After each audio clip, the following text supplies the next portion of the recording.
Y el catecismo aquí destaca de que Jesús en cierto sentido es el último gran sumo sacerdote de la institución divina, porque ofrece el último y perfecto sacrificio, que es su propio cuerpo en la cruz.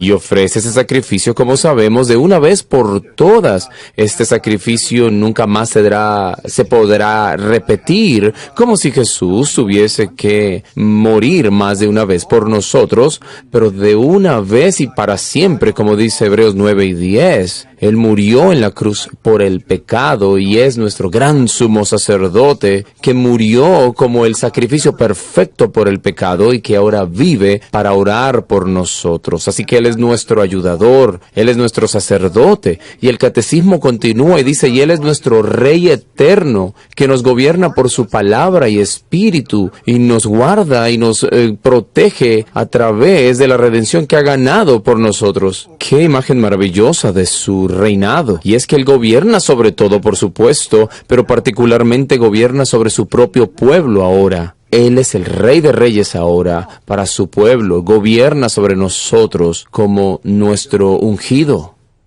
Él nos gobierna por su palabra y su espíritu. Así que el catecismo dice lo correcto. Es lo que encontramos una y otra vez en la Escritura, de que el gobierno de Cristo por su espíritu siempre está vinculado al gobierno de Cristo por su palabra.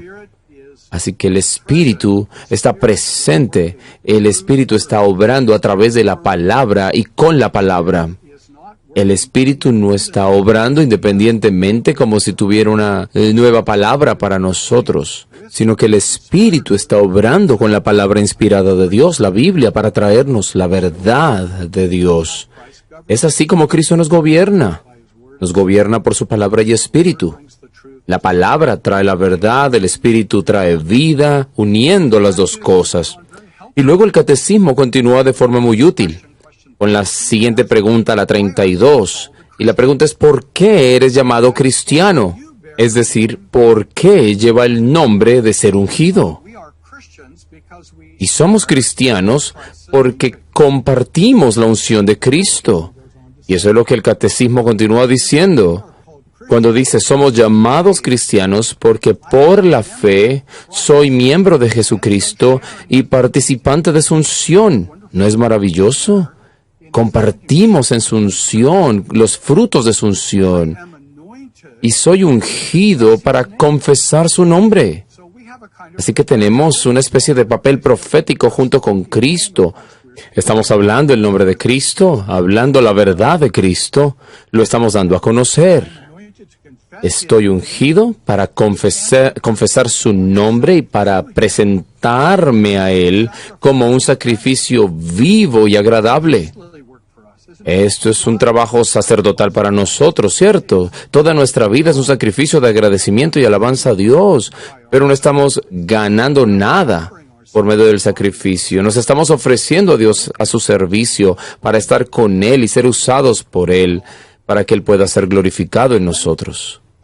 Luego, la respuesta continúa diciendo, y para luchar contra el pecado y Satanás con una conciencia limpia y buena, y después de esta vida reina con Cristo eternamente sobre todas las criaturas. Y así estamos compartiendo esta realeza con Cristo, mientras buscamos gobernar sobre las tentaciones en nuestras vidas, para ser liberados y así servirle. Y así compartimos el reinado de Cristo con la gran promesa de que un día nuestro Salvador regresará para hacer todo nuevo y para unirse a nosotros y gobernar una nueva creación, un nuevo mundo en el que habitará la justicia, en el que cada lágrima y cada dolor será removido. Ahora vivimos en un mundo donde muchos anhelan que el dolor y la injusticia y el pecado y las lágrimas sean eliminados.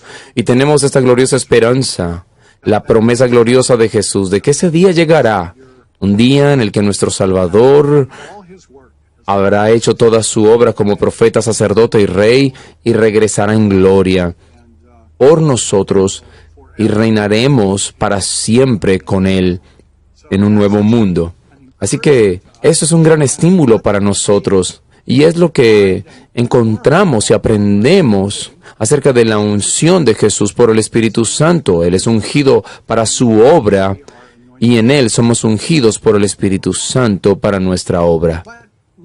Pero Lucas no solo nos enseña que Jesús es ungido por el Espíritu Santo, también nos muestra que el Espíritu Santo acompaña a Jesús en toda su obra. Y piensen en eso por un minuto. Jesús, en la obra que Él tiene que hacer, a veces parece estar solo, ¿cierto? Se retira al desierto, ora solo, pero en sus oraciones nunca está solo. El Espíritu Santo está con Él. El Espíritu Santo es una presencia personal con Él siempre para animarlo.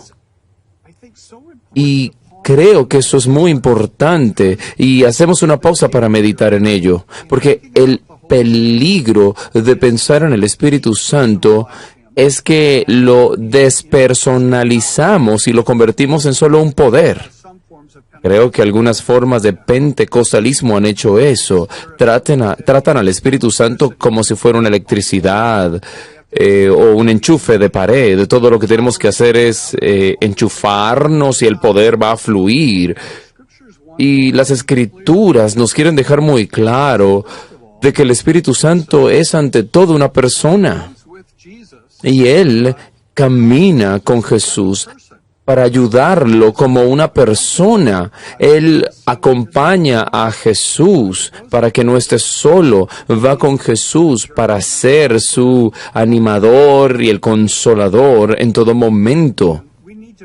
Y debemos estar seguros de que pensamos acerca del Espíritu Santo en esos términos.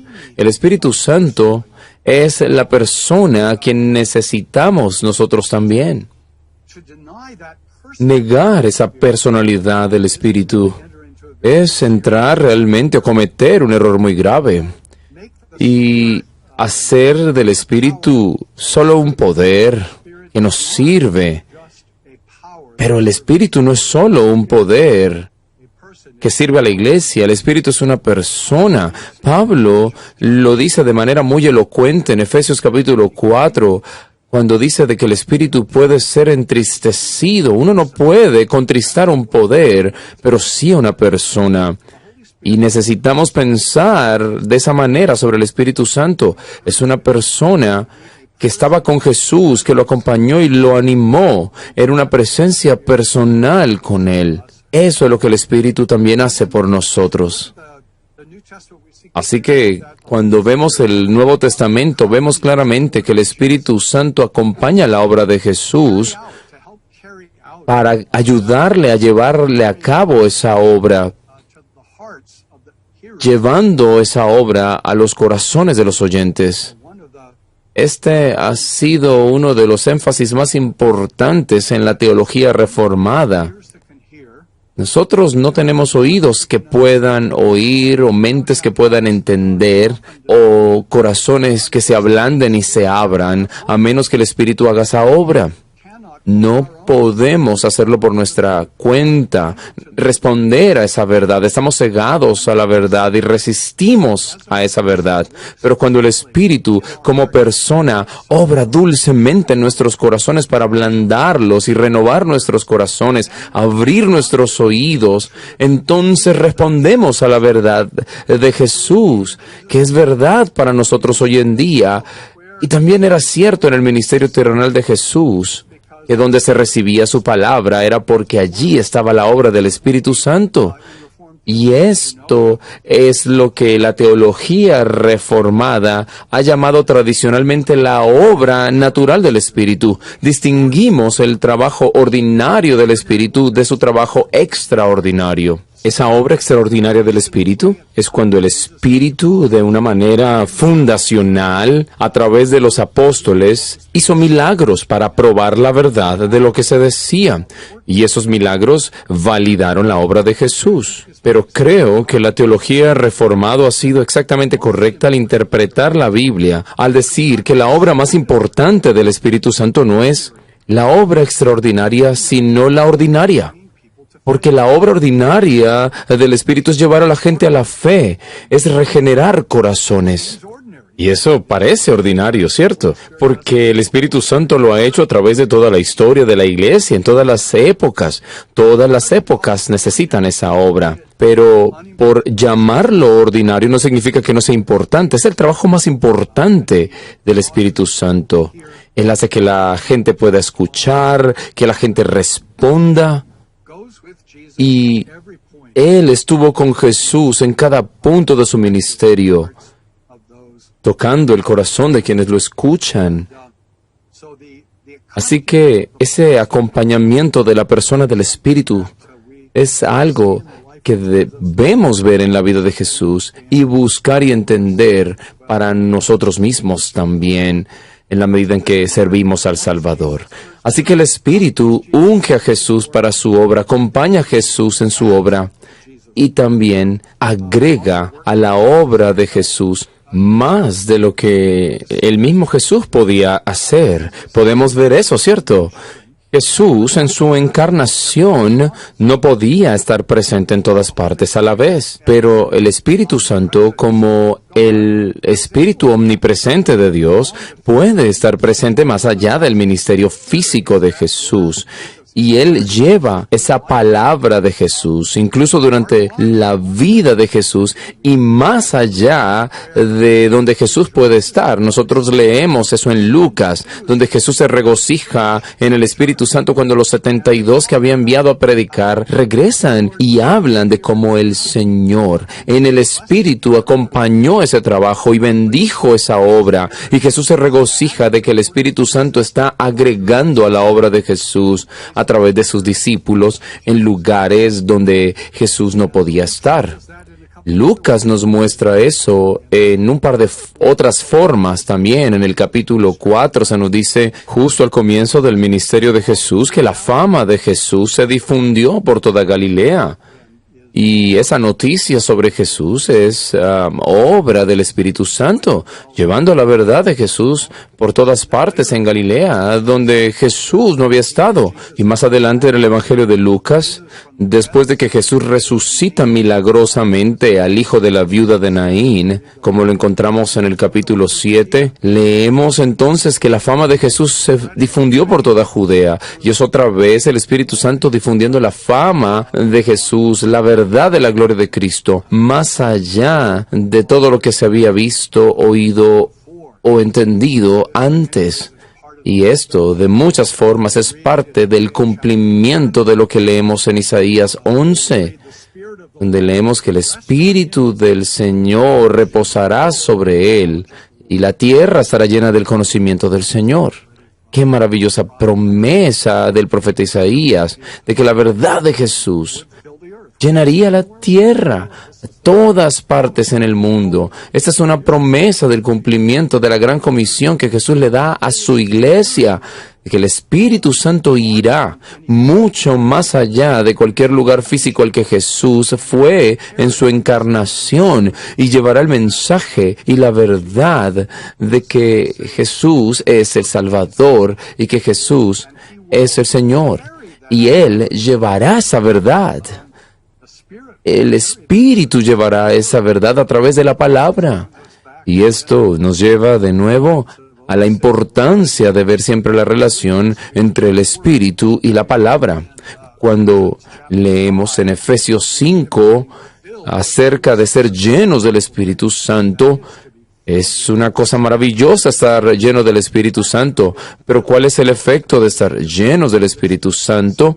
Bien, se nos dice que es cantar salmos e himnos y cánticos espirituales. Es tener la palabra de Dios en nuestros labios. Es lo que el Espíritu Santo trae. Y más adelante Pablo en Efesios 6 nos habla de la espada del Espíritu, que es la palabra de Dios. La Escritura siempre nos llevan de regreso a unir al Espíritu y la palabra. Nunca separa el Espíritu de la palabra. Y es una lección muy importante que necesitamos aprender. El Espíritu siempre da testimonio de Cristo y de su verdad. El Espíritu es el Espíritu de la verdad. El Espíritu es quien nos trae la verdad. es quien nos conecta con Jesús. Creo que es un punto muy importante para pensar acerca del Espíritu, porque el Espíritu es Dios y de alguna manera sería correcto decir que el Espíritu es Dios con nosotros. Pero por supuesto, ese título es el que se usa en la Escritura para Jesús mismo. Él es Dios con nosotros, Emmanuel. Él es el Señor en nuestra presencia.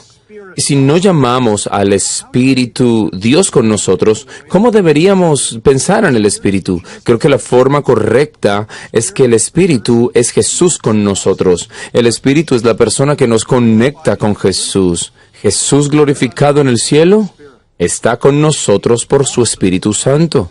Y Jesús nos promete, ¿cierto?, en el Evangelio de Juan, que enviará el Espíritu como otro ayudador, este consolador que necesitamos, un ayudante que nos bendice. Y ese ayudador nos recordará todo lo que Jesús nos enseñó. La obra del Consolador no es añadir nuevas cosas más de lo que Jesús enseñó, sino traer a nuestras mentes las palabras de Jesús y tener esas palabras formando nuestro entendimiento y nuestra enseñanza, hablándonos de Jesús y de su Evangelio. Qué maravilloso es que la Escritura nos diga sobre el Espíritu en el ministerio de Jesús. Y espero que esta reflexión sobre esa verdad sea un estímulo para ustedes. Al pensar en Jesús y en el Espíritu en tu ministerio, como el Espíritu ungió a Jesús para su ministerio, así también le ha ungido a usted para su ministerio como cristiano. Y como el Espíritu ha acompañado a Jesús en su ministerio, así el Espíritu le acompañará a usted en esa fe verdadera al mirar en su palabra y enseñarla.